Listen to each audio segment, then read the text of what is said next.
नमस्कार दोस्तों, कलयुग के चमत्कार संतों की वाणी में आप सबका स्वागत है। दोस्तों, पद्मनी एकादशी का व्रत रखने के बाद आ रहा है 30 जुलाई को प्रदोष व्रत। प्रदोष का व्रत जो कि भगवान शिव को बहुत प्रिय है।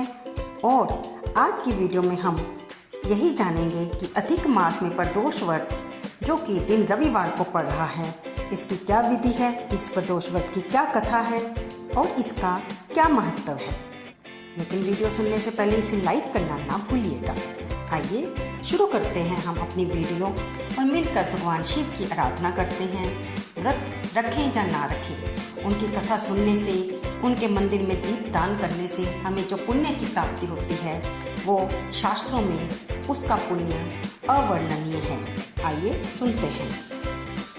हिंदू पंचांग अनुसार प्रदोष व्रत हर महीने की त्रयोदशी तिथि को रखा जाता है, इसलिए इसे त्रयोदशी व्रत भी कहते हैं। एक मास में ये व्रत 2 बार आता है और जब प्रदोष व्रत रविवार को पड़ता है तो उसे रवि प्रदोष व्रत के नाम से जाना जाता है। रविवार का प्रदोष व्रत करने से अच्छे स्वास्थ्य की प्राप्ति होती है।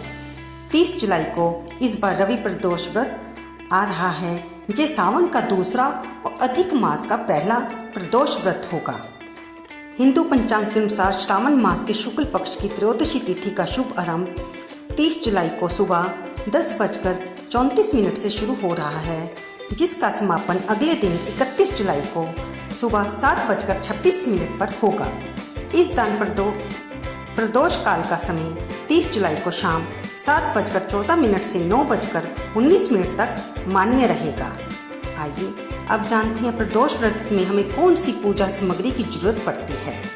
शिव पुराण के अनुसार प्रदोष व्रत के लिए पूजा सामग्री में फूल, 5 तरह के फल, पंचमेवा, चांदी, सोना, रत्न, दक्षिणा, कुशासन, दही, पूजा के बर्तन, शुद्ध देसी घी, शहद, पवित्र जल, गंगा जल, पंचरस, इत्र, गंध, रोली, पंच मिष्ठान, मौली, जनेऊ, बेलपत्र, भांग, बेर, धतूरा, आम की मंजरी, जौ के दाने, मदार का फूल, गाय का कच्चा दूध, गन्ने का रस, धूप, दीप, कपूर, रुई, चंदन, भगवान शिव और माँ पार्वती की फोटो या उनका स्वरूप वस्तुएं हमें चाहिए होती हैं।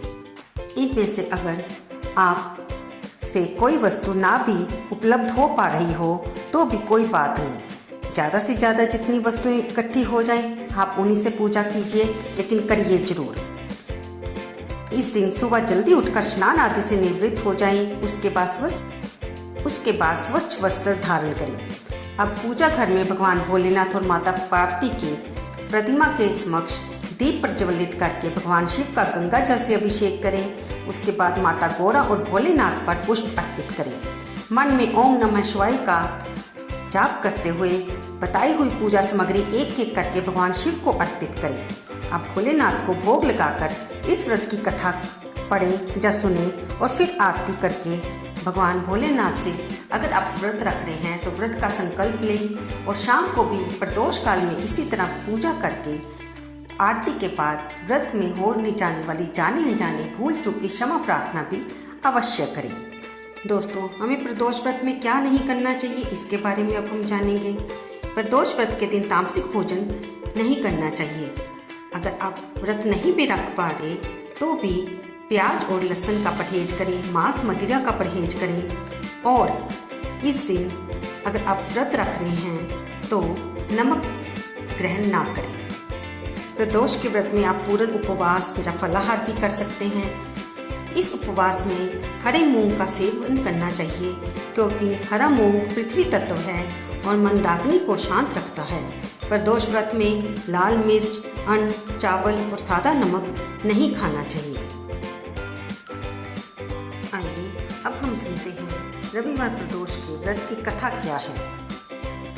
एक गांव में अति दीन ब्राह्मण निवास करता था। उसकी साध्वी स्त्री प्रदोष व्रत किया करती थी। उसे एक ही पुत्र रतन था। एक समय की बात है, वह पुत्र गंगा स्नान करने के लिए गया। दुर्भाग्यवश मार्ग में उसे चोरों ने घेर लिया और कहने लगे, हम तुम्हें मारेंगे नहीं, तुम अपने पिता के गुप्त धन के बारे में हमें बता दो। बालक दीन भाव से कहने लगा कि बंधुओं, हम तो अत्यंत दुखी दीन हैं, हमारे पास धन कहाँ है। तब चोरों ने कहा कि तेरी इस पोटली में क्या है। बालक ने निसंकोच कहा कि मेरी माँ ने मेरे लिए रोटियां भेजी हैं। ये सुनकर चोरों ने अपने साथियों से कहा, साथियों ये तो बहुत ही दीन दुखी मनुष्य है, अतः हम किसी और को लूटेंगे। इतना कहकर चोरों ने उस बालक को जाने दिया। बालक वहां से चलते हुए एक नगर में पहुंचा। नगर के पास एक बरगद का पेड़ था। वह बालक उसी बरगद के वृक्ष की छाया में सो गया। उसी समय उस नगर के सिपाही चोरों को ढूंढते हुए उस बरगद के वृक्ष के पास पहुंचे और बालक को चोर समझकर बंदी बनाकर राजा के पास ले गए। राजा ने उसे कारावास में बंद करने का आदेश दिया। ब्राह्मणी का लड़का जब घर नहीं लौटा तो उसे अपने पुत्र की बड़ी चिंता हुई। अगले दिन प्रदोष व्रत था। ब्राह्मणी ने प्रदोष व्रत किया और भगवान शंकर से मन ही मन अपने पुत्र की कुशलता की प्रार्थना करने लगी। भगवान शंकर ने उस ब्राह्मणी की प्रार्थना स्वीकार कर ली।